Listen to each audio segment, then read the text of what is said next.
Today we're going to talk about leaving a personal letter with your estate, what I call letters of the estate. My name is Gregory Singleton. I'm an estate planning and probate attorney in Minneapolis, Minnesota. I work for Signature Law, which is an estate planning and probate law firm that serves the Twin Cities and Greater Minnesota alike. So, your estate plan, you get a big chunk of paper that includes your will, a trust, a power of attorney, a healthcare directive. What do you do with it? Well, the first thing you do with it is you don't put it in an envelope. You put it in a 3-ring binder with dividers. Envelopes get lost. 3-ring binders stay found. It's just the way it works. I don't know why.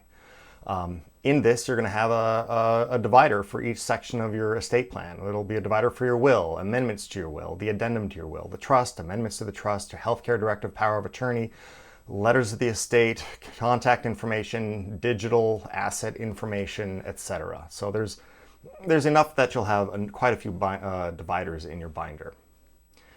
The one thing that I mentioned in there was the letters to the estate. So what is the letters to the estate? It's my word, but it's really is a personal letter that you write that explains in layman's terms what's in your estate plan and why you did what you did. Now, this can do a number of things. First of all, it can create family harmony. It gives a goodbye to everyone, brings people closure, and it keeps them from being on the fence about what you did. Think of it, take for example, if you have 2 children and you decide not to give them the same amount. For instance, one of your children you could have loaned money to while you were alive, but they never paid it back. So you might want to decrease their inheritance by that amount. That's a very common thing to do. If you only decrease their inheritance, they may contest the will or they may think of you poorly. However, if you write a personal message to them and you say, hey, look, this is why I did what I did. I love you very much. You have a great life. Whatever else you want to write in the letter, you do so. It can create some family harmony and let people move on without contesting the will. You can also write a specific letter to each individual beneficiary that is going to receive something from you. That way you can write a personalized letter to them, bring them closure, protect your legacy a little bit more. When you write letters to the estate that explains what's in your will or in your trust, you need to run it by your attorney. And the reason for that is twofold. First, if there is conflict between the letter and what is written in your estate, or like your will or your trust, that may be the basis for a will contest down the road.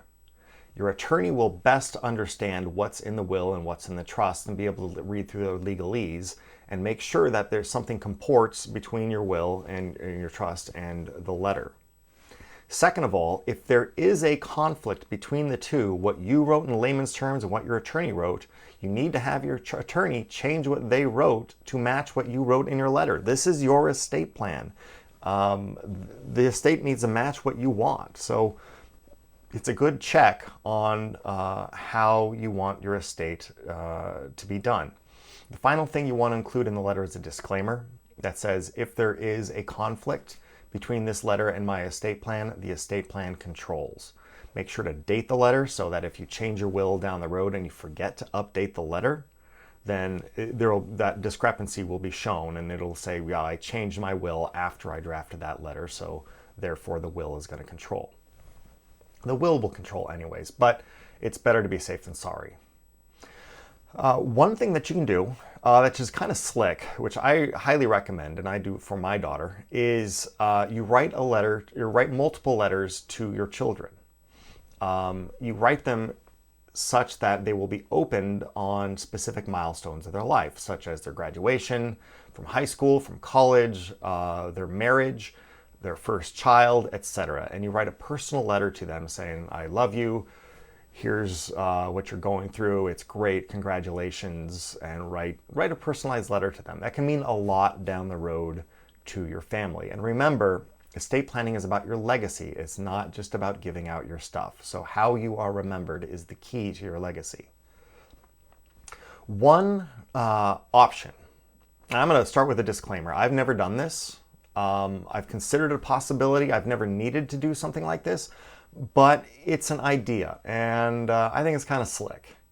And it's called a guardianship letter. And I got this idea from the book Wear Clean Underpants.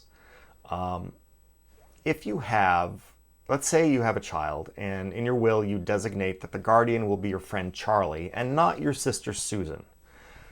Susan, seeing this, may decide to contest the will and say, no, the child should stay with blood, as opposed to going to just her friend.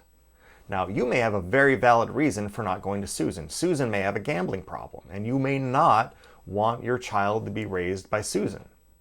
What you do is you write a letter to the judge, and you say, Dear Judge, if Susan contests the guardianship designation, please inform her that this will be read on the record. And then if she continues to contest the will, read this letter on the record. And in your letter, you're going to basically say, I choose to have my friend Charlie raise my child and not my sister Susan, because sister Susan has a gambling problem and I don't think that's appropriate to raise a child with a gambling problem, or something along those lines. Make sure you run it by your attorney.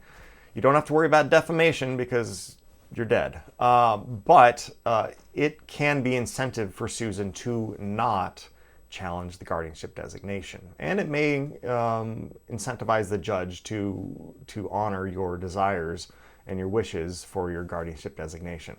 It's a thought. Again, I've never tried it. It's kind of a quirky and interesting idea, and I hope to never have a client that needs that, but it's a possibility that's out there. So that's letters of the estate. That's the personal letter that you can write that goes along with your estate plan.